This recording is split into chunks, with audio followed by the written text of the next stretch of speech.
আমার মনে হয় আমরা শুরু করে দিতে পারি। অলরেডি 120 পার্টিসিপেন্ট হয়ে গেছে। আহ, তো অনেকে অলরেডি চ্যাট বক্সে সালাম দিছে তোমরা আমাকে। সবাইকে জানাই ওয়ালাইকুম আসসালাম, আর আশা করি তোমরা সবাই ভালো আছো। অনেকদিন পর আসলে তোমাদের সাথে একটা ক্লাসে বসতে পারছি, সেটা অনলাইনেই হোক বা যেভাবেই হোক। আসলে এটা আসলে আমাদের জন্য ভালো লাগার, আমি বিশ্বাস করি যে এটা তোমাদের জন্য ভালো লাগার আসলে। এবং আশা করি যে তোমরা সবাই ভালো আছো। এই জয়েন করছে নাকি কৃষ্ণ কুমার বর্মন? জয়েন করছো? জি স্যার। কি অবস্থা, ভালো ভালো আছেন? আছো? এই তো আছি জি স্যার, ভালো আলহামদুলিল্লাহ, আছি। ভালো আছি। তাহলে আমরা শুরু করে দেই। শুরু করার আগে আরেকটা ইনস্ট্রাকশন আমি তোমাদের সবাইকে দিতে চাই। সেটা হচ্ছে যে পার্টিসিপেন্ট হিসেবে তোমরা, যেটা আমি খেয়াল করলাম যে অনেকেই হয়তো শুধু নাম দিয়ে জয়েন করছো। তো আমি সবার প্রতি রিকোয়েস্ট করব, সেটা হচ্ছে যে নাম বাদ দিয়ে শুধুমাত্র আইডি রিনেম করে নাও সবাই। কারণ এই আইডি দেখেই কিন্তু আমি আসলে অ্যাটেন্ডেন্স দিব। নাম দেখলে আমি বুঝতে পারবো না যে কোনটা, এই নামের আইডি আসলে কোনটা। তো যদি তোমরা অ্যাটেন্ডেন্স পেতে চাও আর কি ক্লাসের, তাহলে সবার পার্টিসিপেন্ট লিস্টে গিয়ে রিনেম করে শুধুমাত্র আইডি, যার যেটা আইডি সেই আইডিটা শুধু লিখে রাখবা। নইলে কিন্তু নাম থাকলে সেটা আলটিমেটলি প্রেজেন্ট হিসেবে কাউন্ট করতে পারবো না আমি, কারণ আমার কাছে নাম আসলে সবার নাই। এবং নাম দেখে দেখে অ্যাটেন্ডেন্স দেওয়া আসলে খুব কঠিন। সুতরাং আমি সবাইকে বলবো, পার্টিসিপেন্ট লিস্টে গিয়ে যার নামের পাশে অপশন আছে, এখানে দেখবা যে অপশন আছে মোর, মোরে গিয়ে ক্লিক করলে মানে রিনেম, রিনেমের একটা অপশন আসবে, সেখানে শুধুমাত্র আইডি উল্লেখ করবা তোমাদের। এতে করে আমার তোমাদের অ্যাটেন্ডেন্স দিতে সুবিধা হবে। বুঝতে পারছো সবাই?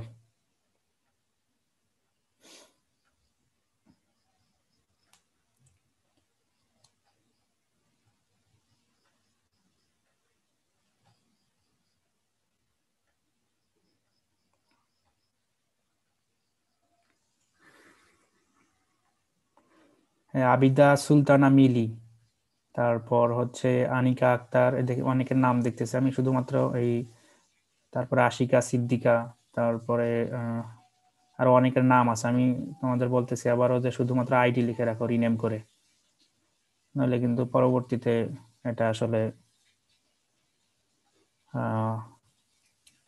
প্রেজেন্ট হিসেবে কাউন্ট হবে না। স্যার, এই জন্য নাম আর আইডি দুটোই রাখলে কি সমস্যা? সেক্ষেত্রে আইডি আগে লিখো।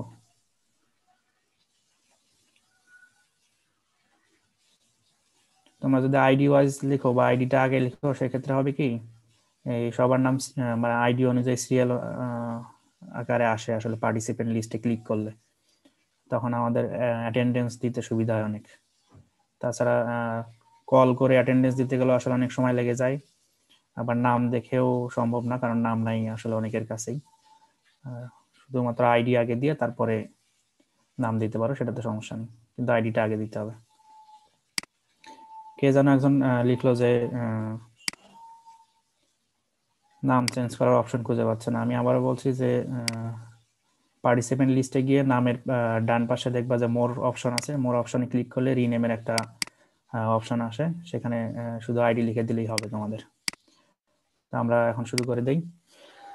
এখন পর্যন্ত তোমাদের আমি, হ্যাঁ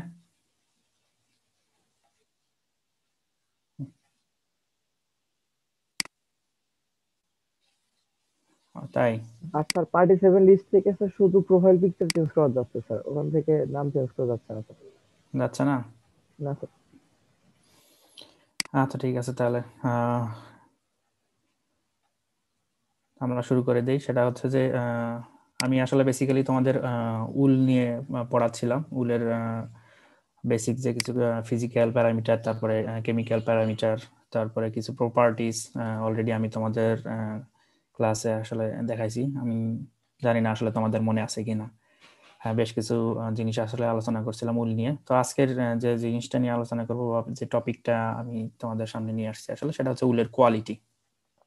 উলের কোয়ালিটি আসলে কিভাবে আমরা মেজার করব, উলের কোয়ালিটির সাথে কিভাবে প্রাইস আসলে ভেরি করে, এবং কি কি প্যারামিটার আসলে কনসিডার করতে হয় একটা উলের কোয়ালিটি যদি আমরা জাজ করতে চাই, এবং আরো কিছু বেশ কিছু বিষয় ইন ডিটেইল আমরা জানার চেষ্টা করব আজকে। তো তো প্রথমে যে জিনিসটা জানতে হবে আমাদের সেটা হচ্ছে যে উল কোয়ালিটি কি আসলে। বেসিক্যালি উল কোয়ালিটি হচ্ছে একটা ইন্ডিকেটর। সেই ইন্ডিকেটরটা একটা প্যারামিটার হিসাবে বা একটা জাজমেন্টের একটা ইস্যু হিসাবে কাজ করে, যেটা কিনা বোথ প্রসেসর এবং যারা কনজিউমার থাকে তাদের যে বেসিক যে মিট বা বেসিক যে ক্রাইটেরিয়াগুলো থাকা দরকার একটা উলের, সেই ক্রাইটেরিয়াগুলো যখন মিট আপ করে সেটাকেই বলা হয় হচ্ছে উলের কোয়ালিটি। সুতরাং একটা উল আসলে কতটুকু কোয়ালিটিফুল সেটা ডিপেন্ড করবে প্রসেসর এবং কনজিউমারের যে ডিমান্ড তার উপরে। যদি ডিমান্ড ফুলফিল করে তাহলে বলা হবে যে সেই উলের কোয়ালিটি অনেক ভালো, এবং উলের কোয়ালিটি ভালো হলে সেটার প্রাইস অনেক বেশি হবে। এবং যদি সেই মিট যদি ফুলফিল না করতে পারে প্রসেসরের এবং কনজিউমারের, তাহলে সেটা হবে হচ্ছে ব্যাড কোয়ালিটি উল আসলে। তো এখন উলের যে কোয়ালিটিটা আমরা মেজার করব বা কি কি বেসিক রিকোয়ারমেন্ট থাকে আসলে, যারা প্রসেসর থাকে বা কনজিউমার যারা থাকে তাদের বেশ কিছু ডিমান্ড থাকে, যে যে সমস্ত ডিমান্ডের উপরে আসলে উলের কোয়ালিটিটা নির্ভর করে। তো এই ডিমান্ডগুলো হচ্ছে যে উলের ফাইবার ডায়ামিটার কতটুকু হবে বা মিন ফাইবার ডায়ামিটার কতটুকু হবে, তারপরে কোএফিসিয়েন্ট অফ ভেরিয়েশন কতটুকু হবে, তারপরে স্ট্যাপল ক্যারেক্টারিস্টিক্স, বিভিন্ন ক্যারেক্টারিস্টিক্স আছে স্ট্যাপলের মধ্যে, সেই সমস্ত ক্যারেক্টারিস্টিক্স গুলো কেমন হবে। তারপরে উল যখন আমরা বিভিন্ন টেক্সটাইল ইন্ডাস্ট্রিতে ইউজ করব সেটা আসলে কতটুকু কমফোর্ট দিবে আমাদেরকে সেটার উপরে ডিপেন্ড করে। তারপরে স্পিনিং ফাইননেস, তারপরে ফাইবার কার্ভেচার, এবং ফাইনালি যে জিনিসটা সেটা হচ্ছে যে ক্লিন ফ্লিস ইল্ড। ফাইনালি আমরা কতটুকু ফ্লিস পাইলাম ক্লিন ফ্লিস হিসাবে একটা শিপ থেকে। এই সমস্ত বিষয়ের উপরে আসলে উলের কোয়ালিটিটা ডিপেন্ড করে। তো এই কয়েকটা পয়েন্ট আমি ইন ডিটেল তোমাদের সামনে তুলে ধরার চেষ্টা করব। ফার্স্ট যে পয়েন্টটা আসে সেটা হচ্ছে যে ফাইবার ডায়ামিটার। এবং এই ফাইবার ডায়ামিটারটা আসলে বলা হয়ে থাকে যে মোস্ট ইম্পর্টেন্ট ক্যারেক্টারিস্টিক্স একটা ফাইবার বা একটা উলের যে কোয়ালিটিটি ডিটারমাইন করার জন্য, সেটা হচ্ছে মোস্ট ইম্পর্টেন্ট একটা প্যারামিটার। এবং বলা হয়ে থাকে যে একটা প্রাইসের 70%, সরি, একটা উলের 70% প্রাইস ডিপেন্ড করে এই হচ্ছে ফাইবার ডায়ামিটারের উপরে। তাহলে ফাইবার ডায়ামিটারটা আসলে কি জিনিস? ফাইবার ডায়ামিটার বলতে বোঝাচ্ছে হচ্ছে যে একটা single section of wool fibre, single section of wool ফাইবারের যে ডায়ামিটার সেটাই হচ্ছে ফাইবার ডায়ামিটার। এবং এটা মেজার করার যে ইউনিট সেটা হচ্ছে মাইক্রন সিস্টেম, এবং মাইক্রন সাধারণত মিলিমিটারের 1000 ভাগের 1 ভাগ হচ্ছে 1 মাইক্রন। এবং যেটা বলতেছিলাম যে এটা হচ্ছে খুবই ইম্পর্টেন্ট একটা প্যারামিটার, যে প্যারামিটারটা আসলে উলের 75% প্রাইস ডিটারমাইন্ড করে। সুতরাং একটা উলের প্রাইস কতটুক হবে বা কত হাই হবে সেটা 70% ডিপেন্ড করে এই হচ্ছে ফাইবার ডায়ামিটারের উপরে। তো এই ফাইবার ডায়ামিটার আসলে ভেরি করে, এবং যদি তোমরা এই ফিগারটা দেখে থাকো তাহলে দেখবা যে উলের ফাইবার ডায়ামিটার 40 মাইক্রন থেকে শুরু করে হাইস্ট হইতে পারে, এবং এটা কমতে কমতে লেস দেন 17 মাইক্রন হতে পারে। যদি এই ডায়ামিটারটা বেশি হয় তাহলে এটাকে বলা হয় থিকার উল বা হচ্ছে, এবং এগুলা হচ্ছে লং কোর্স উল থাকে। তারপরে মিডিয়াম, তারপরে ক্রসবেড, এবং ফাইন যে উল বা থিনার যে উল সেটার ডায়ামিটার আসলে কম থাকে। এবং উলের ডায়ামিটার যত কম থাকবে সেই উলের প্রাইস তত বেশি হবে, সেই উলের কোয়ালিটি তত ভালো হবে। তাহলে আমরা যদি বলি ফাইবার ডায়ামিটারের ক্ষেত্রে বেসিক যে প্যারামিটার বা বেসিক যে রিকোয়ারমেন্ট বোথ কনজিউমার এবং প্রসেসরে, সেটা হচ্ছে যে ফাইবার ডায়ামিটার একটা উলের কম হতে হবে, এবং কম হলে সেই উল থেকে প্রাইস ভালো পাওয়া যাবে। এখন বেসিক্যালি আসলে কিভাবে উলের ফাইবার ডায়ামিটারটা আমরা মেজার করতে পারি? এই উলের ফাইবার ডায়ামিটার মেজার করার জন্য বেশ কিছু মেথড আছে। তার মধ্যে লেজার স্ক্যান একটা মেথড আছে, তারপরে অপটিক্যাল ফাইবার ডায়ামিটার অ্যানালাইজার একটা মেথড আছে, এবং এয়ারফ্লো নামের আরেকটা সিস্টেম আছে। এবং এই তিনটা মেথডের মধ্যে বেসিক্যালি মোস্ট কমনলি যেটা অ্যাপ্লিকেশন করা হয় বা অ্যাপ্লাই করা হয় সেটা হচ্ছে যে একটা লেজার স্ক্যানের মাধ্যমে একটা ফাইবারের বা একটা উলের, সিঙ্গেল উলের ডায়ামিটার মাপা হয়। এবং অপটিক্যাল ফাইবার ডায়ামিটার অ্যানালাইজার এটা একটা অটোমেটেড স্ক্যানিং লাইট মাইক্রোস্কোপ। এখানে মাইক্রোস্কোপের মাধ্যমে উলের ডায়ামিটার মাপা হয়, ফাইবার ডায়ামিটার মাপা হয়। এবং এয়ারফ্লো এটা আরেকটা সিস্টেম, এটার মাধ্যমে আসলে গ্র্যাভিটেশনাল যে ভেরিয়েশন আছে সেই গ্র্যাভিটেশনাল ভেরিয়েশনের মাধ্যমে উলের বা ফাইবার ডায়ামিটার মাপা হয়, এবং এটা আসলে খুব কমই ইউজ করা হয়। বেসিক্যালি ইউজ করা হয় সবচেয়ে বেশি হচ্ছে লেজার স্ক্যান যে মেথডটা সেইটা। এখন এই যে তিনটা মেথডের কথা বললাম আমি, এই তিনটা মেথড আসলে কিভাবে উলের ফাইবার ডায়ামিটার মেজার করে সেটা একটু আমি তোমাদের বর্ণনা করার চেষ্টা করব। বাম পাশে যে চিত্রটা তোমরা দেখতে পাচ্ছ, এই চিত্রটা আসলে হচ্ছে একটা লেজার স্ক্যানের গ্রসলি একটা ফিগার। এটার এদিক দিয়ে হচ্ছে ফাইবার দেওয়া হয়, আলটিমেটলি সেই ফাইবারের যে ডায়ামিটার সেটা মাপার পরে এই মনিটরে সেটা প্রজেক্ট করে আসলে। তো এটা কিভাবে কাজ করে সেটার একটা ব্যাখ্যা এখানে ডান পাশের ফিগারে আমি তুলে ধরার চেষ্টা করছি। এখানে যদি তোমরা খেয়াল করো, সেটা হচ্ছে মেইন যে মেকানিজম এটা, সেটা হচ্ছে যে লেজার লাইটের মাধ্যমে আসলে ফাইবার ডায়ামিটার যেটা সেটা মাপা হয়। এবং লেজার ডায়ামিটারের এখান থেকে লেজারের একটা সোর্স থাকে, এবং এই লেজারটা গিয়ে আসলে আলটিমেটলি পরে একটা সেন্সরের উপরে, এবং এই যে লেজার এখান থেকে বের হয়ে আলটিমেটলি একটা সেন্সরের উপরে গিয়ে পড়বে। এর মাঝখানে এখানে ফাইবার যে স্যাম্পল, এই ফাইবার স্যাম্পল দেওয়া হয়। ফাইবার স্যাম্পল যখন এই লাইট দিয়ে পাস করে তখন লাইটের ইন্টেন্সিটি কমে যায় বা লেজারের ইন্টেন্সিটি কমে যায়। লেজারের যখন ইন্টেন্সিটি কমে যায় তখন আসলে এখানে যে লেজার ডিটেক্টর সেটা পরিমাপ করে আলটিমেটলি সেটা সিগন্যাল প্রসেসিং ইলেকট্রনিক্সের মাধ্যমে আলটিমেটলি একটা কম্পিউটারে গিয়ে তখন সেটা ফাইবারের যে ডায়ামিটার সেটা শো করে আসলে যে কতটুকু ডায়ামিটার ছিল সেই ফাইবারটা। তাহলে বেসিক্যালি এটা কাজ করে হচ্ছে লাইট ইন্টেন্সিটির উপরে, এবং লাইট ইন্টেন্সিটি বা যে দিক থেকে আমাদের লেজারের সোর্স থাকে সেখানে আমরা ফাইবার স্যাম্পল দিই। ফাইবার স্যাম্পল দিলে তখন লাইটের ইন্টেন্সিটি কমে যায়, সেই কম অনুসারে আসলে কতটুকু ফাইবারের ডায়ামিটার হয় সেটা সিগন্যাল পরবর্তীতে কম্পিউটারে পৌঁছায়, এবং সেই অনুযায়ী আসলে উলের ফাইবার ডায়ামিটার যেটা সেটা পরিমাপ করা হয়। এরপরে আসলে হচ্ছে অপটিক্যাল ফাইবার ডায়ামিটার অ্যানালাইজার। এটা আসলে বেসিক্যালি একটা মাইক্রোস্কোপিক একটা সিস্টেম। এই সিস্টেমের মাধ্যমে এটা আসলে ডায়ামিটার মাপা হয়। তোমরা হয়তো অনেকেই অলরেডি মাইক্রোস্কোপ ইউজ করছো, খেয়াল করে থাকবা যে এই স্ট্রাকচারটা কিন্তু অনেকটা মাইক্রোস্কোপের মতোই। তো এখানে যেটা থাকে সেটা হচ্ছে যে একটা স্লাইড, এই যে ডান পাশের ফিগারে তোমরা দেখতে পাচ্ছ, এটা একটা স্লাইড। এই স্লাইডটা আসলে এখানে বসানো থাকে, যেরকম মাইক্রোস্কোপে স্লাইড বসানোর একটা অপশন আছে। সেই স্লাইডের উপরে আমরা ফাইবার, যেটা উলের ফাইবার, সেই উলের ফাইবারটা প্লেস করি, এবং স্লাইডে আরেকটা জিনিস যেটা থাকে সেটা হচ্ছে যে একটা স্কেল থাকে, ট্রান্সপারেন্ট যে স্কেল, এই স্কেলটা থাকে। তো এখানে তিনটা জিনিস পাচ্ছি আমরা। একটা হচ্ছে যে স্লাইড থাকবে, সেই স্লাইডের উপরে আমাদের উল স্যাম্পল থাকবে, এবং একটা স্কেল অটোমেটিক এখানে ফিক্স করা থাকে। তো এখান থেকে নিচ থেকে যখন লাইট আসবে, লাইটে ইমেজ আকারে পরবর্তীতে রিফ্লেকশন হয়ে এখানে এসে আসলে একটা জুম বা একটা লার্জ ভিউয়ে পাওয়া যায়। পরবর্তীতে হচ্ছে এই জায়গা থেকে যখন আমরা অবজার্ভ করি তখন আলটিমেটলি এরকম একটা ফিগার পাই আমরা আসলে। তো এরকম একটা ফিগার পেলে পরবর্তীতে যেটা করা হয় সেটা হচ্ছে যে এই ফাইবার যেটা আছে সেই ফাইবারটা প্লেস করা হয় হচ্ছে স্কেলের নিচে নিয়ে এসে। তো স্কেলের নিচে নিয়ে আসলে পরবর্তীতে আমরা আসলে আলটিমেটলি মেজার করতে পারি যে উলের ফাইবার যেটা ডায়ামিটার, সেই ডায়ামিটার কতটুকু স্কেলের মাধ্যমে। তাহলে এই মেথডটাও অনেক ইজি এবং অনেক কনভেনিয়েন্ট, কিন্তু আসলে অনেক অ্যাডভান্স টেকনোলজির কারণে পরবর্তীতে ওই লেজার স্ক্যানিং এর মাধ্যমে যেটা মেথড ডেভেলপ হয়েছিল সেটা মোস্ট কমনলি ইউজ হয়।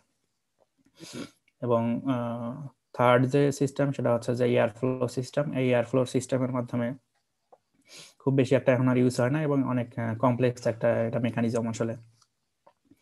এই সিস্টেমের মাধ্যমে যেটা করা হয় সেটা হচ্ছে যে উলের যে উলের স্যাম্পলটা এখানে রাখা হয় এই চেম্বারটাতে, এবং চেম্বারটাতে রাখার পরে এই দিক দিয়ে এয়ার ফ্লো দেওয়া হয়। এয়ার ফ্লো দেওয়ার পরবর্তীতে আলটিমেটলি এখানে এয়ার ফ্লো কতটুকু বাধাপ্রাপ্ত হয়, এবং পরবর্তীতে এখানে আরেকটা লিকুইড থাকে, সেই লিকুইডের আসলে কতটুকু প্যারামিটার উপরে উঠে বা কতটুকু উপরে উঠা যায় সেটা মেজার করে আলটিমেটলি এই ইকুয়েশনের মাধ্যমে আসলে উলের যে ডায়ামিটার সেই ডায়ামিটারটা মেজার করে।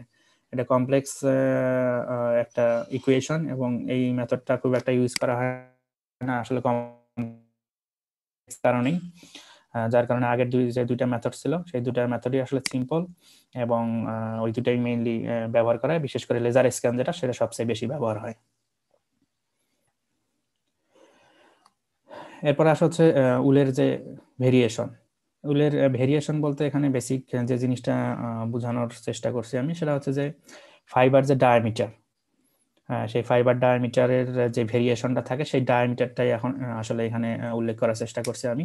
সেই ডায়ামিটারটার ভেরিয়েশন হইতে পারে আসলে দুইটা ভাবে। এখানে ফার্স্টে যে জিনিসটা আমি নিয়ে আসছি সেটা হচ্ছে যে ইন্টারফ্লিস ফাইবার ডায়ামিটার ভেরিয়েশন, অর্থাৎ একটা শীট থেকে যখন আমরা উল পাবো সেটার এন্টার যে ফ্লিস থাকে সেই ফ্লিসের ডায়ামিটারের ভেরিয়েশন থাকে আসলে। এবং শুধুমাত্র যে ইন্টারফ্লিস থাকে তাও না, উইদিন এ ফাইবার, মানে একটা ফাইবারের মধ্যেও কিন্তু এই ডায়ামিটারটা হোমোজিনাস না, এই ডায়ামিটারটা কিন্তু ভেরি করে। এবং এই ডায়ামিটারের রেঞ্জটা হতে পারে 10 থেকে 70 মাইক্রোমিটার। এবং এই যে ডায়ামিটার যে ভেরি করে সেটা ইন্টারফেসে হোক বা সিঙ্গেল ফাইবারেই হোক, এই ডায়ামিটারের ভেরি করাটাই বলা হয়েছে ডায়ামিটারের স্ট্যান্ডার্ড ডেভিয়েশন। অর্থাৎ 10 থেকে যে 70 মাইক্রোমিটার যে ফাইবার ডায়ামিটার হলো, এটাই হচ্ছে তার আসলে স্ট্যান্ডার্ড ডেভিয়েশন। এবং এটাকে কোএফিসিয়েন্ট অফ ভেরিয়েশনও বলা হয়, যদিও স্ট্যান্ডার্ড ডেভিয়েশন এবং কোএফিসিয়েন্ট অফ ভেরিয়েশন দুইটা আসলে কমপ্লিটলি আলাদা টার্ম। এবং কোএফিসিয়েন্ট অফ ভেরিয়েশন যেভাবে ক্যালকুলেশন করা হয় সেটা হচ্ছে যে স্ট্যান্ডার্ড ডেভিয়েশনকে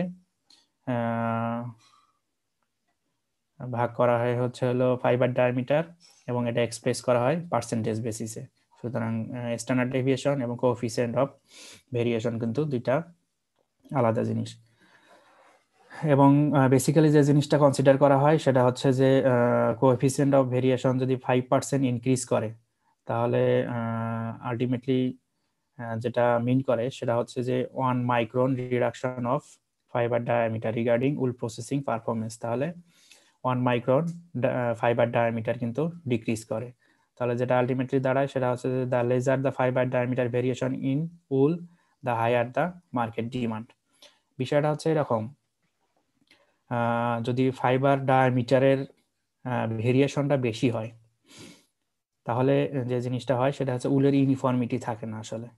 এবং ফাইবার ডায়ামিটারের ভেরিয়েশন বেশি হলে উলের মধ্যে ব্রেকডাউনটা বেশি হয়। উলের ব্রেকডাউন হলে আলটিমেটলি উলের যে লেন্থ সেই লেন্থটা কিন্তু কমে যায়, যার কারণে উলের যদি ডায়ামিটারটা ইউনিফর্ম থাকে, অর্থাৎ তার যদি স্ট্যান্ডার্ড ডেভিয়েশনটা যদি কম থাকে, তাহলে সেই উলের কোয়ালিটি ভালো থাকে এবং তার প্রাইসটাও বেশি হয়।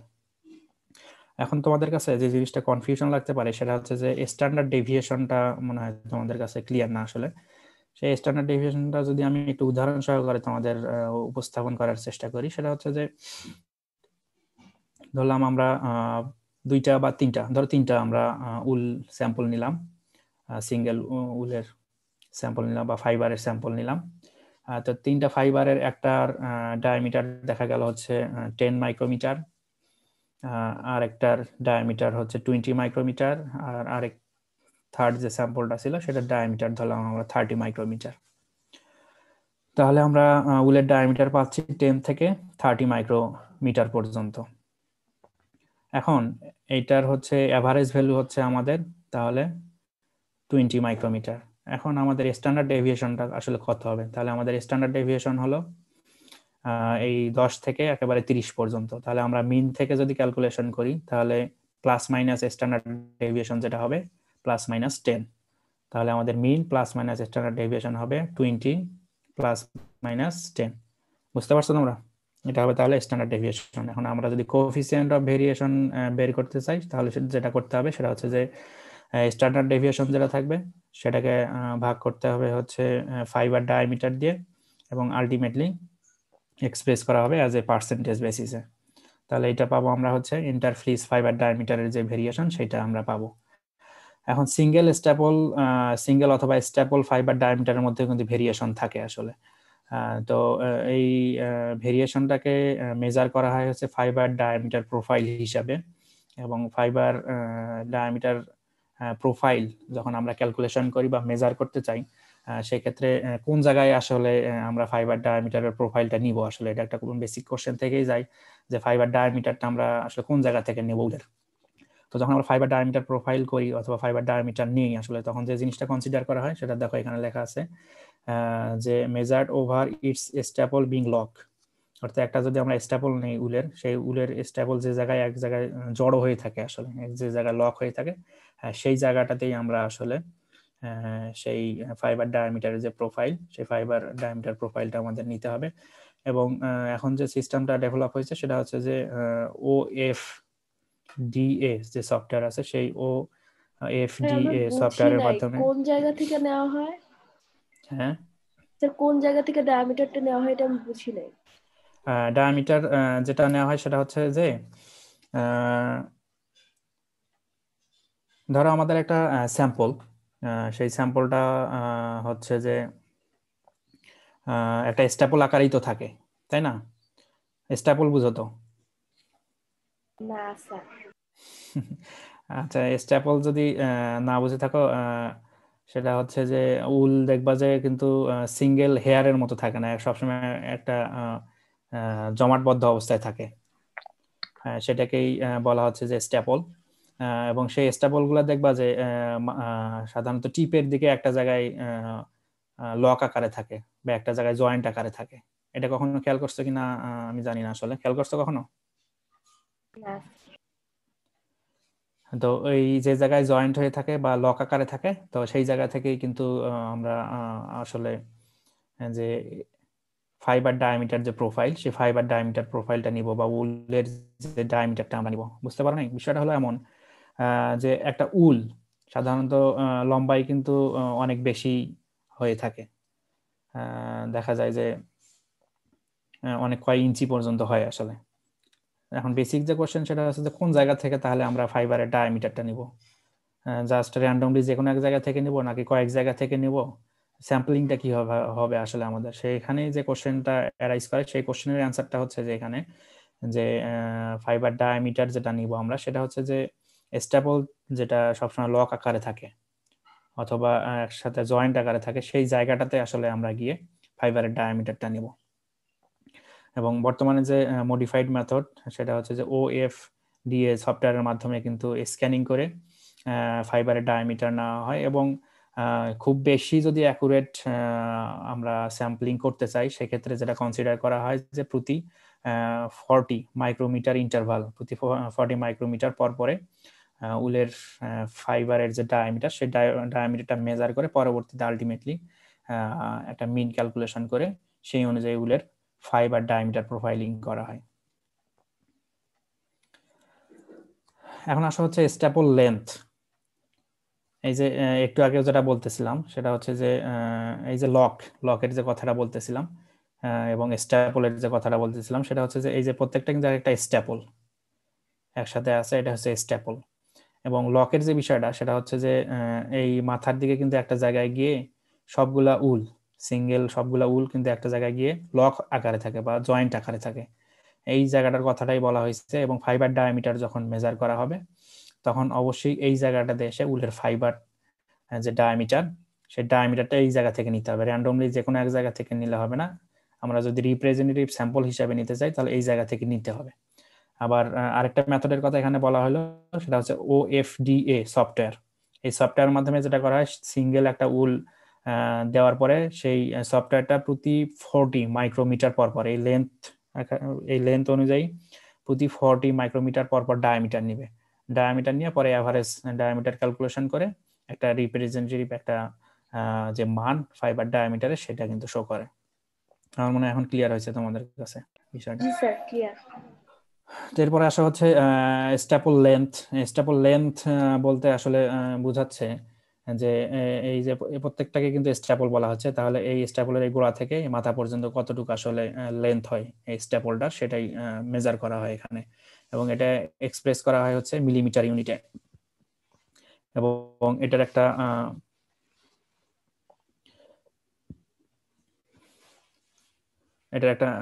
কোয়ান্টিফাই করা হয় হচ্ছে automatic tester for length and strength. এটাকে বলা হয়েছে অ্যাটলাস, একটা সিস্টেম বা একটা মেশিন যার মাধ্যমে আমরা উলের যে স্ট্যাপল লেন্থ, সেই স্ট্যাপল লেন্থটা আমরা নিতে পারি। এবং যেটা বলা হয়ে থাকে সেটা হচ্ছে যে লং যদি স্ট্যাপল লেন্থ থাকে তাহলে সেটা কমার্শিয়ালি ডিজায়ারেবল, অর্থাৎ যত বেশি স্ট্যাপল লেন্থ হবে, অর্থাৎ উলের এই লেন্থটা যত বেশি হবে তাহলে সেই শিপ থেকে আমরা বেশি পরিমাণের উল পাবো এবং আলটিমেটলি উলের ওয়েট বেড়ে যাবে। উলের ওয়েট বেড়ে গেলে তার মার্কেট ভ্যালু বেড়ে যাবে। সুতরাং উলের যে স্ট্যাপল লেন্থ, সেই স্ট্যাপল লেন্থ কমার্শিয়ালি ডিজায়ারেবল হচ্ছে লং হতে হবে, এবং যদি লং হয় সেটা আলটিমেটলি কিভাবে হেল্প করে সেটা হচ্ছে ইজিয়ার টু স্পিন, এবং আলটিমেটলি পরবর্তীতে এটা স্ট্রং হয়, এবং এই টেক্সটাইল ইন্ডাস্ট্রিতে পরবর্তীতে এটা আসলে তার আউটপুট যেটা, সেই আউটপুটটাও খুব ভালো আসে, যার কারণে স্ট্যাপল লেন্থ যদি বেশি হয় সেই উলের প্রাইস আসলে বেড়ে যায়। আর যেটার কথা বলতেছিলাম সেটা হচ্ছে automatic tester for length and স্ট্রেংথের যে মেশিনটা, সেটা হচ্ছে এই মেশিনটা, এর মাধ্যমেই কিন্তু স্ট্যাপল লেন্থ যেটা উলের সেটা আমরা পরিমাপ করতে পারি। এতক্ষণ ধরে যে আলাপ করতেছিলাম আমি আসলে, যে তোমাদের উলের যে বেসিক ক্রাইটেরিয়াগুলো বলতেছিলাম, যে তার ফাইবার ডায়ামিটার, তারপরে উলের লেন্থ বা স্ট্যাপল যে লেন্থ, সেই বিষয়গুলা যে জায়গায় থেকে আমরা পাই আসলে, বা উলের কোন কোন পার্ট থেকে কোন জিনিসগুলো আমরা পাই। শোয়েব হাসান কি হয়েছে, হ্যান্ড রেজ করছো?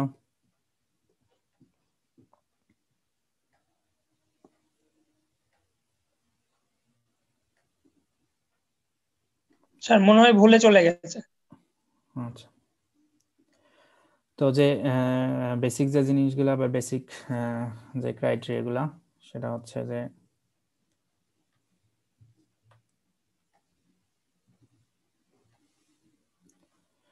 বেসিক যে ক্রাইটেরিয়াগুলো সেগুলা আমরা আসলে কোন কোন পার্ট থেকে পাই আসলে একটা শিপের, সেটা যদি আমরা উলগুলা কনসিডার করি, সেটা হচ্ছে যে হেড রিজিয়নে যে উলটা আমরা পাই সেটা সাধারণত শর্ট থাকে, অর্থাৎ এটার স্ট্যাপল লেন্থ শর্ট থাকে, এবং এই উল আসলে ডার্টি থাকে।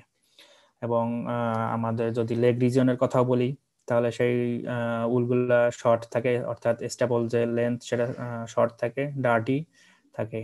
এবং আমাদের যদি ব্যাক রিজিয়নের যে উল আছে সেটা সাধারণত ফাইবার যে ডায়ামিটার, সেই ডায়ামিটারটা বেশি থাকে, এবং বেলি রিজিয়নের যেটা সেটারও আসলে লেন্থ কম থাকে। তো আলটিমেটলি আমাদের যে ডিজায়ারেবল যে ক্যারেক্টারিস্টিক্স গুলো সেটা হচ্ছে যে ফাইবার ডায়ামিটার কম থাকতে হবে উলের, এবং উলের যে স্ট্যাপল লেন্থ, সেই স্ট্যাপল লেন্থটা বেশি থাকতে হবে। তাহলে যে রিজিয়নটা আমরা পাবো সেটা হচ্ছে যে ওভার দা বেলি থেকে শুরু করে একবারে নেকের নিচ পর্যন্ত, এবং লেগ রিজিয়ন শুরু হওয়ার আগ পর্যন্ত পুরো এই রিজিয়নটাতেই আমরা কিন্তু আমাদের যে ডিজায়ারেবল যে ক্রাইটেরিয়াগুলো বা উলের বেসিক যে রিকোয়ারমেন্টগুলো সেগুলো কিন্তু এই জায়গার উল থেকে আমরা বেশি পাই। এবং আলটিমেটলি যে কাজটা করা হয় সেটা হচ্ছে উল যখন হ্যান্ডেলিং এবং প্রসেসিং করা হয় তখন এই হেড রিজিয়ন, তারপরে লেগ রিজিয়ন, তারপরে অন্যান্য যে এই ব্যাক রিজিয়নের যে উলগুলা সেগুলো আসলে সেপারেট করা হয়, সেপারেট করে ফাইন যে উলগুলা বা বেস্ট কোয়ালিটির যে উলগুলা সেগুলো আসলে প্রসেসিং করা হয় এবং মার্কেটিং করা হয়। এখন আসলে হচ্ছে স্ট্যাপল যে ক্যারেক্টারিস্টিক্স, সেই স্ট্যাপল ক্যারেক্টারিস্টিক্স গুলোর মধ্যে আসলে কোন কোন বিষয় কনসিডার করা হয় সেই বিষয়গুলাই এখানে তুলে ধরার চেষ্টা করছি। সেটা হচ্ছে স্ট্যাপল ক্যারেক্টারিস্টিক্স এর মধ্যে ফার্স্ট যে বিষয়টা আসে সেটা হচ্ছে যে স্ট্যাপল স্ট্রেংথ। স্ট্যাপল স্ট্রেংথ বলতে বোঝাচ্ছে যে আসলে একটা স্ট্যাপল কতটুকু আসলে প্রেসার সহ্য করতে পারে যখন কোনো ফোর্স ক্রিয়েট করা হয়, যাতে করে সেই উল ব্রেকডাউন না হয়, সেই কন্ডিশনটাই আসলে এখানে মেজার করে। এবং যেটা বলা হয়ে থাকে সেটা হচ্ছে ফাইবার ডায়ামিটারটা হচ্ছে ফার্স্ট ক্রাইটেরিয়া, যেটা কিনা উলের প্রাইস ডিটারমাইন করে, এবং স্ট্যাপল স্ট্রেংথ এটা হচ্ছে সেকেন্ড ক্রাইটেরিয়া উলের প্রাইস ডিটারমাইন করার জন্য। যদি উলের স্ট্যাপল স্ট্রেংথ বেশি হয় সেক্ষেত্রে তার প্রাইসটা বেশি হয়, এবং উলের স্ট্যাপল স্ট্রেংথ কম হলে তার প্রাইসটা কমে যায়। এবং স্ট্যাপল স্ট্রেংথটা হচ্ছে একটা মেজারমেন্ট যেটা কিনা রেজিস্ট্যান্স টু এ ফোর্স, অর্থাৎ স্ট্যাপল স্ট্রেংথ বলতে সেই জিনিসটাই বোঝানো হচ্ছে যে যখন আমরা কোনো স্ট্যাপলের উপরে ফোর্স ক্রিয়েট করি সেটা আসলে কতটুক রেজিস্ট্যান্স শো করে ব্রেকডাউনের এগেনিস্টে, সেটাই হচ্ছে স্ট্যাপল স্ট্রেংথ। এবং নেক্সট যে পয়েন্টটা বলা আছে সেটা হচ্ছে যে maximum force required to break staple, এটাই আসলে মেজার করা হয় স্ট্যাপল স্ট্রেংথে, এবং এটার যে একক সেটা হচ্ছে নিউটনস পার কিলোটেক্স, এটাই হচ্ছে তার মেজারিং যে ইউনিট সেটা। এবং অ্যাট লাস্ট যে মেশিনটার কথা বললাম বা দেখালাম তোমাদের, সেটার মাধ্যমে আসলে স্ট্যাপল স্ট্রেংথ ডিটারমাইন করা হয়। এবং কমার্শিয়ালি যে জিনিসটা কনসিডার করা হয় সেটা হচ্ছে যদি উলের স্ট্যাপল স্ট্রেংথ বেশি হয় সেটাকে বলা হয় হচ্ছে সাউন্ড উল, এবং যদি উলের স্ট্যাপল স্ট্রেংথ বেশি হয়, সেটার প্রাইসও কিন্তু আলটিমেটলি বেশি হয়। এখন উলের স্ট্যাপল স্ট্রেংথের উপরে ডিপেন্ড করে আসলে উলকে কয়েক ভাগে ভাগ করা হয়। এখানে 4টা ভাগ দেখানো আছে। একটা হচ্ছে যে সাউন্ড, এই সাউন্ডটা হচ্ছে যে staple stronger than 25 to 30 newton per kilotex, অর্থাৎ এটার স্ট্যাপল স্ট্রেংথ বা এটা হচ্ছে রেজিস্ট্যান্সি অনেক বেশি। তারপরে পার টেন্ডার যেটা সেটা হচ্ছে 20, তারপরে টেন্ডার সেটা হচ্ছে 15 এবং রোটেন যেটা সেটা হচ্ছে 10 নিউটন পার কিলোটেক্স। যেটা বলতেছিলাম যে হচ্ছে যদি সাউন্ড হয় সেটার প্রাইস বেশি হয় এবং রোটেন যদি হয় সেটার প্রাইস আসলে সবচেয়ে কম হয়। তো এইভাবেই আসলে উলের প্রাইস যেটা সেটা ডিটারমাইন্ড হয় উলের স্ট্যাপল স্ট্রেংথের উপরে ডিপেন্ড করে। স্যার এরপরে হ্যাঁ বলো। কিলোটেক্সটা বুঝিনি স্যার, কিলোটেক্স কতটুকু এককে বোঝাচ্ছে? এটা হচ্ছে একটা measurement, Newton per kilo text, বুঝছো? জি স্যার, কিন্তু নিউটন তো স্যার এর আগে আমরা জেনেছিলাম, কিন্তু কিলোটেক্স জিনিসটা আসলে কিভাবে পরিমাপ করে এটা যদি একটু বলতেন। এটা আমিও ক্লিয়ার না, তুমি একটু দেখে নিও ইন্টারনেটে, ঠিক আছে। এটা বেসিক মেজারমেন্টের যে ক্রাইটেরিয়া সেটা একটু দেখে নিও। এরপর আসা হচ্ছে স্ট্যাপল যে ব্রেকেজ যে রিজিয়ন, সেই স্ট্যাপল ব্রেকেজ রিজিয়নটা আসলে উলের একটা কোয়ালিটি মেজারিং এর ক্ষেত্রে খুবই একটা গুরুত্বপূর্ণ ভূমিকা পালন করে। কিভাবে সেই গুরুত্বপূর্ণ ভূমিকা পালন করে, ডান পাশে তোমরা একটা ছবি দেখতে পাচ্ছ, সেই ছবিতে যদি আমি একটু বোঝানোর চেষ্টা করি, সেটা হচ্ছে যে উলের ফাইবার যে ডায়ামিটার, সেটা প্রথম থেকে আমি তোমাদের বলে আসতেছিলাম, সেটা কিন্তু থ্রু আউট দ্য উল এটা কিন্তু সেম না, এটা কিন্তু ভেরি করে আসলে। এটা হচ্ছে যে রুট বাল্ব উলের এবং আলটিমেটলি এটা কিন্তু বাইরের পোর্শনে থাকে। তো এখানে যদি তোমরা খেয়াল করে থাকো যে ফাইবার ডায়ামিটার বা ডায়ামিটারটা আসলে সব জায়গায় সেম না, কোনো জায়গায় বেশি কোনো জায়গায় কম। তো এখন কোনো জায়গায় যদি ফাইবার ডায়ামিটার যদি খুব কম হয়ে যায় আসলে সেই জায়গাটাতে কিন্তু আসলে উলের উইক হয়ে যায়, উল উইক হয়ে যায় সেই জায়গাটা, এবং সেই জায়গাটাতে কিন্তু আলটিমেটলি উলের ব্রেকডাউন হয়। তো এখন উলের যদি ব্রেকডাউন হয় তাহলে কি হবে আসলে আলটিমেটলি যেটা হবে, যদি টিপ রিজিয়নে যদি সেই ব্রেকডাউনটা হয়, তাহলে উলের যে লেন্থ, স্ট্যাপল যে লেন্থ, সেই লেন্থটা হয়তো খুব একটা কমবে না বা প্রাইসও হয়তো খুব বেশি একটা ভেরি করবে না। কিন্তু এই ব্রেকডাউনটা যদি মাঝখানে হয়ে যায়, উলের যদি মাঝখানে হয়ে যায়, তাহলে আলটিমেটলি কিন্তু উলের স্ট্যাপল যে লেন্থ বা উলের যে লেন্থ যেটা সেটা কিন্তু কমে যাবে, এবং উলের লেন্থ কমে গেলে আলটিমেটলি যেটা হবে সেটা কিন্তু প্রাইস যেটা, সেই প্রাইসটা কমে যাবে। কারণ উলের যখন ব্রেকডাউন হয়ে যাবে তখন গোড়া থেকে কিন্তু এই বাকি পোর্শনটা আলাদা হয়ে যাবে, সেই পোর্শনটা কিন্তু আলটিমেটলি ব্রেকডাউন হয়ে কিন্তু ওয়াস্টেজ হিসাবে চলে যাবে, তখন কিন্তু আর এটা টোটাল ওয়েটিং এর ক্ষেত্রে এটা আর কাউন্ট হবে না। সুতরাং আলটিমেটলি স্ট্যাপল ব্রেকেজ যে রিজিয়ন, সেই রিজিয়নটা খুবই একটা ডিটারমাইনিং ফ্যাক্টর, যেটা কিনা উলের স্ট্যাপল লেন্থ ডিটারমাইন করে, এবং উলের স্ট্যাপল লেন্থ যদি বেশি হয় তাহলে সেটা থেকে আমরা ওয়েট বেশি পাবো, এবং সেই উল থেকে আমরা প্রাইসও বেশি পাবো। সুতরাং উলের স্ট্যাপল ব্রেকেজ রিজিয়ন যেটা, সেই ব্রেকেজ রিজিয়নটা যত কম থাকবে ততই আসলে ভালো আমাদের জন্য। তো এখন এই যে স্ট্যাপল ব্রেকেজ যেটা হয় আসলে, সেটার আসলে অনেক ফ্যাক্টর আছে। এটার ফ্যাক্টরের মধ্যে অনেক জিন দায়ী আছে, অনেক নিউট্রিশনাল ফ্যাক্টর আছে, তারপরে অনেক হরমোনাল ফ্যাক্টরও আছে আসলে। সুতরাং সবকিছু মিলাই আসলে উলের যে ব্রেকেজ যে রিজিয়নটা, সেই রিজিয়নটা ডিটারমাইন্ড হয়, এবং আলটিমেটলি যে উলের যে প্রাইসের যে বিষয়টা এবং কোয়ালিটির যে বিষয়টা, সেই বিষয়টা আসলে কনসিডারে নিয়ে আসে। এরপরে আসা হচ্ছে উলের যে কমফোর্ট ফ্যাক্টর, সেই কমফোর্ট ফ্যাক্টরটা আসলে কি। তোমরা যদি খেয়াল করে থাকো যে অনেক সময় দেখবা যে উলের ক্লথ যদি আমরা পরি, অনেক সময় সেটা আসলে ইরিটেশন বা অনেক সময় অনেক প্রবলেম ক্রিয়েট করে আসলে। সেটাও কিন্তু একটা মোর ইম্পর্টেন্ট ফ্যাক্টর, যে একটা উল যেটা আমরা র উল হিসাবে পাই, সেই উলটা আলটিমেটলি প্রসেসড বা এন্ড প্রোডাক্টে গিয়ে সেটা কনজিউমার বা হচ্ছে যারা ইউজ করবে, ইউজার যারা আছে, তাদের জন্য কতটুকু কমফোর্ট ক্যারি করতেছে আসলে, সেটাও কিন্তু একটা কনসিডারিং ফ্যাক্টর যখন আমরা উল মার্কেটিং করতে যাব। তো এখানে যে জিনিসটা হয় সেটা হচ্ছে যে উলের ক্লথের বেসিক যে ক্যারেক্টারিস্টিক, সেটা হচ্ছে যে কিছু ফাইবার এন্ড থাকে আসলে। উল যখন কাপড় তৈরি করা হয়, বিশেষ করে সোয়েটার বা অন্য যে কোনো কিছু যখন তৈরি করা হয়, এই উলের কিন্তু এন্ডিং গুলা আসলে অন্য কাপড়ের মতো মসৃণ হয় না, কিছু টিপ থেকেই যায় আসলে।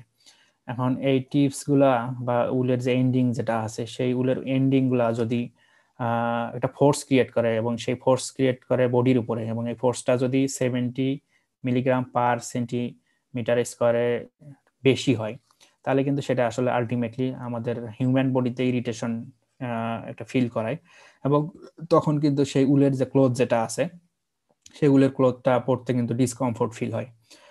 সুতরাং আমাদের যেটা আলটিমেট চাওয়া সেটা হচ্ছে যে উলের যে প্রেশারটা বডিতে ক্রিয়েট করবে সেটা যেন কখনোই 75 মাইক্রোগ্রাম পার সেন্টিমিটার স্কোয়ারের বেশি না হয়। এবং এই যে প্রেশারটা ক্রিয়েট করবে উলের যে প্রত্যেকটা টিপ যে প্রেশারটা ক্রিয়েট করে, এই প্রেশারটা ক্রিয়েট করে ডিপেন্ড করে আসলে উলের যে ফাইবার ডায়ামিটার সেই ডায়ামিটারের উপরে। আবারও সেই ফাইবার ডায়ামিটারের বিষয়টা চলে আসছে। যদি ফাইবার ডায়ামিটার 30 মাইক্রোমিটারের কম হয় তাহলে আসলে আলটিমেটলি এটা ইরিটেশন অ্যাভয়েড করতে পারে। কিন্তু ফাইবার ডায়ামিটারটা যদি 30 মাইক্রোমিটারের বেশি হয় তাহলে প্রেশারটা আসলে বেশি পড়ে যায়, 75 এর চেয়ে বেশি পড়ে যায় বডিতে, তখন কিন্তু এটা আসলে আলটিমেটলি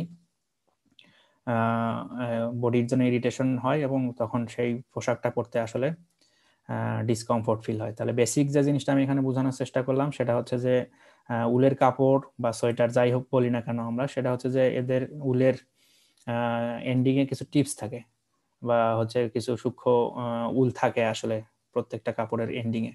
তো সেটা হচ্ছে সেই এন্ডিং গুলা প্রত্যেকটা এন্ডিং এ একটা প্রেসার ক্রিয়েট করে বডিতে। তো সেই প্রেসারটা যদি 75 এর চেয়ে বেশি হয় তাহলে সেটা ইরিটেশন করে এবং তখন ডিসকমফোর্ট ফিল হয় হিউম্যানের বডিতে। তো এখন এই যে প্রেসারটা ক্রিয়েট করবে প্রত্যেকটা উল, সেই প্রত্যেকটা উলের প্রেসার ক্রিয়েট করাটা ডিপেন্ড করে আবার হচ্ছে উলের ডায়ামিটারের উপরে। উলের ডায়ামিটার যদি 30 মাইক্রোমিটারের বেশি হয় তাহলে প্রেসার ক্রিয়েট বেশি হবে, 75 এর চেয়ে বেশি হবে, তখন সেটা ইরিটেশন ক্রিয়েট করবে এবং তখন সেটা ইউজার ডিসকমফোর্ট ফিল করবে। আবার যদি উলের ফাইবার ডায়ামিটার 30 এর চেয়ে কম হয় তখন সেটা আসলে প্রেসারটা ক্রিয়েট করতে পারে না বডির উপরে 75 এর চেয়ে বেশি, তখন কিন্তু এটা ডিসকমফোর্ট ফিল হয় না এবং ইউজার যারা আছে তারা কমফোর্টলি সেটা ইউজ করতে পারে। তো উলের কমফোর্ট ফ্যাক্টর রেডিলি আসলে মেজার করা হয়, সেটা হচ্ছে লেজার স্ক্যানের মাধ্যমে এবং OFDA টেকনোলজির মাধ্যমেও এটা মেজার করা যায়। এবং কমার্শিয়ালি এখন একটা প্রোডাক্ট অ্যাভেলেবল বা একটা সিস্টেম অ্যাভেলেবল, সেটা হচ্ছে কমফোর্ট মিটারের একটা ইনস্ট্রুমেন্ট অ্যাভেলেবল, যেটার মাধ্যমে আমরা উলের কমফোর্ট ফ্যাক্টর কতটুক বা আসলে কতটুক হিউম্যানের জন্য বা ইউজারের জন্য প্রেসার ক্রিয়েট করে সেই বিষয়টাও কিন্তু মেজার করা যায়। এরপরে যে বিষয়টা আছে সেটা হচ্ছে যে স্পিনিং ফিটনেস, এবং এই স্পিনিং ফিটনেসটাকে আগে আসলে এই ইফেক্টিভ ফিটনেস হিসাবেও বলা হয়তো। এবং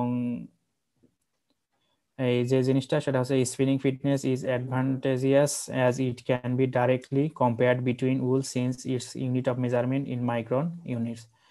তাহলে স্পিনিং ফিটনেস বলতে যেটা বোঝানোর চেষ্টা করছি আমি সেটা হচ্ছে যখন উল প্রসেসিং করা হয়, সেই উল প্রসেসিং এর বিভিন্ন স্টেপের মধ্যে একটা স্টেপ হচ্ছে স্পিনিং। তো স্পিনিং করতে গেলে সেই উলটা আসলে কতটুক সেই স্পিনিং প্রসেসে টেকসই হবে, তারপরে স্পিনিং এর পরে ফিনিশড যে প্রোডাক্ট আমরা দিব সেই ফিনিশড প্রোডাক্টের তারপরে ফিনিশিং কেমন হবে বা তার ডিউরেবিলিটি কেমন হবে, সেই সমস্ত বিষয় কিন্তু এখানে কনসিডার করা হয়। এবং সেই স্পিনিং যে ফিটনেস, সেই স্পিনিং ফিটনেসের উপরেই কিন্তু কোয়ালিটি বা উলের যে কোয়ালিটি সেটা কিন্তু ডিটারমাইন্ড হয়। এবং যেটা বলা আছে সেটা হচ্ছে যে high spinning fineness indicates coarser fiber diameter and more intensive processing required than low spinning fitness wools। তাহলে যেটা দাঁড়াইলো সেটা হচ্ছে যদি স্পিনিং ফাইননেস যদি স্যার বেশি হয়, এটা তো স্পিনিং ফিটনেস না, মনে হয় ফাইননেস লেখা তো স্পিনিং ফাইননেস ফাইন। সেটা তো বলতেছিলাম, কি ভুল বলছি নাকি? আপনি ফিটনেস বলছিলেন, স্পিনিং ফিটনেস। আচ্ছা যদি তাহলে সরি আসলে যদি ভুল বলে থাকি তাহলে যেটা স্পিনিং ফাইননেস যেটা সেই স্পিনিং ফাইননেস যদি বেশি হয় তার মানে সেটা ইন্ডিকেট করে সেই উল যেটা আছে সেই উলের ডায়ামিটারটা আসলে বেশি, ফাইবার ডায়ামিটারটা বেশি, এবং সেই ফাইবার ডায়ামিটারটা বেশি হইলে সেটাতে অনেক ইন্টেন্সিভ প্রসেসিং করতে হয় আসলে, এবং যদি লো স্পিনিং ফাইননেস যদি থাকে, সেটার ফাইবার ডায়ামিটার কম থাকে, এবং আলটিমেটলি সেটার প্রসেসিং আসলে এত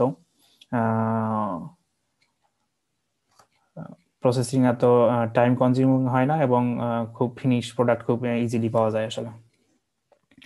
তারপরে আসা হচ্ছে ফাইবার কার্ভেচার। ফাইবার যে কার্ভেচারের যে বিষয়টা, সেটা অনেক সময় যেটা বলা হয়ে থাকে সেটা হচ্ছে যে ওয়েভিনেস আর হচ্ছে ক্রিম, যেটা সেটা হচ্ছে আসলে কতটুক আসলে সেই তোমরা যদি খেয়াল করে থাকো, সেটা হচ্ছে যে উলের কিন্তু অনেক ভাঁজ থাকে আসলে। সেই ভাঁজগুলা আসলে কতটুকু বেশি বিদ্যমান সেটাই আসলে এখানে বোঝানোর চেষ্টা করছি আমি। এবং যে জিনিসটা করা হয় সেটা হচ্ছে খুব বেশি যদি কার্ভ থাকে আসলে উলের মধ্যে, খুব বেশি কার্ভ থাকলে যেটা হয় সেটা আলটিমেটলি ফাইবার যে বা স্ট্যাপল যে লেন্থ, সেই লেন্থটা কিন্তু কমে যায়। তোমরা হয়তো অনেকে খেয়াল করে থাকবা যাদের কোঁকড়ানো চুল, তাদের কিন্তু চুলের লেন্থ কম থাকে। সিমিলারলি যদি উলের কথা আমরা বলি, যদি অনেক বেশি ভাঁজ থাকে উলের মধ্যে, সেটা কিন্তু আলটিমেটলি সেই উলের যে স্ট্যাপল লেন্থ, সেই লেন্থটা কমে যায়, এবং সেই লেন্থ কমে গেলে তখন আলটিমেটলি উলের যে কোয়ালিটি বা প্রাইস যেটা, সেটা কিন্তু কমে যায় আসলে। এবং উলের যে কার্ভেচার যেটা, সেটা কোয়ান্টিফিকেশনের জন্য লেজার স্ক্যান এবং OF DA যে ইনস্ট্রুমেন্ট, সেই দুইটার মাধ্যমেই আসলে মেজার করা যায়। এখন ফাইনালি যে জিনিসটা আমি বলতে চাচ্ছি তোমাদের, সেটা হচ্ছে যে ক্লিন ফ্লিস ওয়েট আসলে যেটা, সেটা কতটুকু পাই আমরা আসলে সবকিছু বাদ দিয়ে। উলের যে ডাস্ট ম্যাটেরিয়ালস থাকে, তারপরে ওয়াক্স থাকে, এবং ভেজিটেবল ম্যাটেরিয়ালস যেটা থাকে, সেই সব কিছু বাদ দেওয়ার পরে আলটিমেটলি যেটা আমরা পাই, এবং সেটা পার্সেন্টেজ বেসিসে যখন ক্যালকুলেশন করা হয়, সেটাই হচ্ছে ক্লিন ফ্লিস ওয়েট ক্যালকুলেশন হিসাবে ধরা হয়। এবং যেটা কনসিডার করা হয় সেটা হচ্ছে ক্লিন ফ্লিস ওয়েট যেটা, সেটাই আসলে আলটিমেটলি ইউজেবল উলস। বাকি যেগুলো আছে সবই কিন্তু আমাদের ডিসকার্ড করতে হয়। সুতরাং একটা ভেড়া থেকে আমরা কতটুক উল পাচ্ছি ইউজেবল হিসাবে বা কমার্শিয়ালি বিক্রি করার জন্য বা বিভিন্ন প্রোডাক্ট প্রসেসিং এর জন্য, সেটাই আসলে আলটিমেটলি ইন্ডিকেট করে হচ্ছে ক্লিন ফ্লিস যে ওয়েট সেটা। এবং এটাই আসলে directly responsible for determining the commercial value of wool. এবং একটা প্রাইস, এটা আসলে ডিপেন্ড করে হচ্ছে এই ক্লিন ফ্লিস ওয়েট কতটুকু পাওয়া যায় সেটার উপরে। এবং ক্লিন ফ্লিস ওয়েট যদি আমরা ক্যালকুলেশন করতে চাই, সেক্ষেত্রে অনেক সময় হয়তো বা মার্কেটে পুরাটা ওয়েট করাও সম্ভব হয় না। সেক্ষেত্রে যে জিনিসটা করা হয়, একটা কোর স্যাম্পল নেওয়া হয়। একটা উলের যে একটা বেল থাকে, অথবা অনেক লার্জ পরিমাণে যে উলের যে একটা স্টক থাকে, সেই স্টক থেকে একটা কোর স্যাম্পল, রিপ্রেজেন্টেটিভ একটা স্যাম্পল নেওয়া হয়। স্যাম্পল নিয়ে পরবর্তীতে সেটা এক্সামাইন করে যদি কোনো ভেজিটেবল ম্যাটেরিয়ালস বা ওয়াক্স বা অন্য যে কোনো ওয়েস্ট ম্যাটেরিয়ালস যদি থাকে, সেটা বাদ দিয়ে আলটিমেটলি কতটুক কোর স্যাম্পল থেকে ক্লিন ফ্লিস ওয়েট পাওয়া যায়, সেটা পার্সেন্টেজ বেসিসে অনেক সময় কিন্তু ক্যালকুলেশন করা হয়। বিশেষ করে মার্কেটে যখন আসলে টোটাল ওয়েট নেওয়া বা টোটাল ক্যালকুলেশন করাটা যখন খুব ডিফিকাল্ট হয়ে যায়, তখন কোর স্যাম্পল করে পরবর্তীতে সেই অনুযায়ী কিন্তু উলের যে প্রাইস, সেই প্রাইসটা কিন্তু ডিটারমাইন্ড করা হয়। বিশেষ করে যারা কমার্শিয়ালি উল বিক্রি করে, তখন তারা এই প্রসেসটা ফলো করে আসলে। কোর স্যাম্পল টার্মটা একটু। কোর স্যাম্পল টার্মটা হচ্ছে কি, তোমরা যদি ধানের বাজারে গিয়ে থাকো, তাহলে ধানের বাজারে গিয়ে দেখবা যে ধান কিন্তু বস্তায় বস্তায় থাকে আসলে। তো যারা ধান ক্রয় করে আসলে, তারা কিন্তু পুরো বস্তা চেক করার তাদের সুযোগ হয় না। তারা দেখা যায় যে বস্তার ভিতরে হাত দিয়ে একটা স্যাম্পল বা কিছু পরিমাণে ধান নিয়ে তারা পরে কিন্তু সেটা টেস্ট করে। সেটা ধান মুখে নিয়েই টেস্ট করে, বা হচ্ছে ধান থেকে চাল বের করে পরে সেটা আসলে টেস্ট করে কতটুকু শুকনা, কতটুকু আর্দ্র, বা হচ্ছে কি অবস্থায় আছে আসলে, সেই কন্ডিশনটা কিন্তু জাজ করে আসলে। পুরো বস্তা কিন্তু তারা জাজ করার সুযোগ পায় না।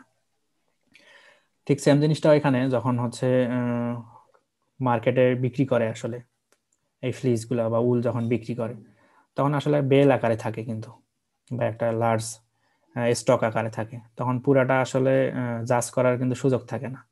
তখন ওই যে ধানের যে ক্রেতার কথা বললাম, ঠিক সেম ভাবেই তারা একটা কোর স্যাম্পল নেয়, যে কোনো এক জায়গা থেকে একটা স্যাম্পল নিয়ে নেয়, উলের স্যাম্পল নিয়ে সেখানে তারা দেখে যে ভেজিটেবল ম্যাটেরিয়ালস আছে কিনা, বা অন্য ওয়াক্স বা ডাস্ট বা ওয়েস্ট ম্যাটেরিয়ালস কিছু আছে কিনা। যদি থাকে সেই অনুযায়ী পরে তারা একটা ক্যালকুলেশন করে যে এতটুক বেল বা এতটুকু স্টক আছে, কোর থেকে আমি এতটুক ভেজিটেবল ম্যাটেরিয়ালস বা ডাস্ট পাইলাম, তাহলে আলটিমেটলি টোটাল যে বেলটা আছে সেখানে কতটুকু ডাস্ট থাকতে পারে, সেরকম একটা ক্যালকুলেশন করে সেই অনুযায়ী কিন্তু তারা দাম নির্ধারণ করে। এখন এই যে স্যাম্পলটা নিল পুরো বেল থেকে বা স্টক থেকে, যে স্যাম্পলটা নিল, এটাই আসলে কোর স্যাম্পল হিসাবে কাজ করে, এটাই বা কোর স্যাম্পল। বুঝতে পারছো এখন? স্যার উলের ভেজিটেবল ম্যাটেরিয়ালটা কি? উলের ভেজিটেবল ম্যাটেরিয়াল হচ্ছে কি, এই যে যেমন ধরো ঘাস, তারপরে স্ট্র, তারপরে বিভিন্ন লিভস বা গাছের পাতা টাতা লেগে থাকে না, এইসবই হচ্ছে ভেজিটেবল ম্যাটেরিয়ালস।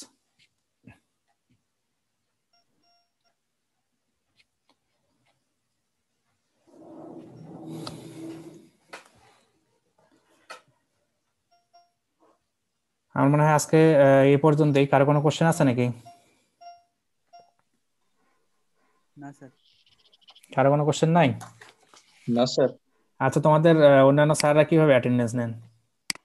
স্যার এখন নেওয়া শুরু না করেন। স্যার, হ্যাঁ, এখন নেওয়া শুরু করেননি। হুম,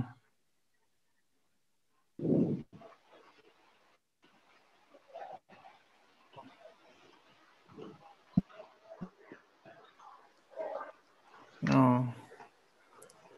এই যে এমডি ইয়াদ মাহমুদ, এই ইয়াদ মাহমুদ কে? জি স্যার। ইয়া- জি স্যার, ইয়ার মাহবুব? ইয়ার মাহমুদ। ও, ইয়ার মাহমুদ। তোমার আইডি কত? আইডি লিখো, নাহলে কিন্তু জি অ্যাটেন্ডেন্স মিস হয়ে যাবে। জি স্যার, পরে তাহলে লাগবে ইনশাল্লাহ। আচ্ছা, এর আগে অ্যানিমাল সায়েন্স ক্লাস হয়েছে তোমাদের এটা? না স্যার, আজকেই গত সপ্তাহ 2 সপ্তাহ মধ্যে আজকেই প্রথম। আচ্ছা, এরপরে কি ক্লাস আছে তোমাদের? ফর এবিজি কোন স্যারের? ফজলুল হক ভুঁইয়া স্যারের। নীল স্যারের? জি স্যার। ও। আচ্ছা, পরীক্ষার ব্যাপারে কোনো ইনস্ট্রাকশন পাইছো তোমরা? পরীক্ষা স্যার টরীক্ষা হবে কিনা? ডিন স্যার বললো যে আপাতত ওই পরীক্ষা নিয়ে চিন্তা না করতে। ও আচ্ছা আচ্ছা। আয়ুব আলী, আয়ুব আলী কে? আচ্ছা, আই হচ্ছে স্যার বি সেকশনের। আছে অনলাইনে? তারপরে জান্নাতুল ফেরদৌস জুথি, আইডি লিখে নেই, মিস হয়ে যাবে কিন্তু অ্যাটেন্ডেন্স।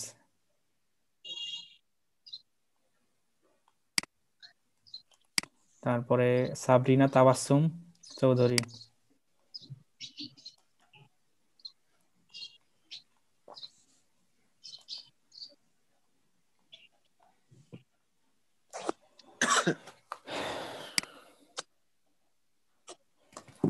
আচ্ছা শোনো, আমি তোমাদের সবার পার্টিসিপেন্ট যারা ছিল আর কি, সবার একটা স্ক্রিনশট নিয়ে রেখে দিছি। সুতরাং যাদের আইডি আছে তাদের হয়তো আমি অ্যাটেন্ডেন্স দিতে পারবো, নাম থাকলে সেটা সম্ভব হবে না আর কি। আর হচ্ছে তোমাদের রিপ্রেজেন্টেটিভ কে জানো? শাওন না? তুমি আমাকে একটা মেল দিও, তাহলে আমি এই ফাইলটা তোমাকে পাঠিয়ে দিব আজকের ক্লাসের। ঠিক আছে, তাহলে আজকে এই পর্যন্তই। স্যার ধন্যবাদ স্যার।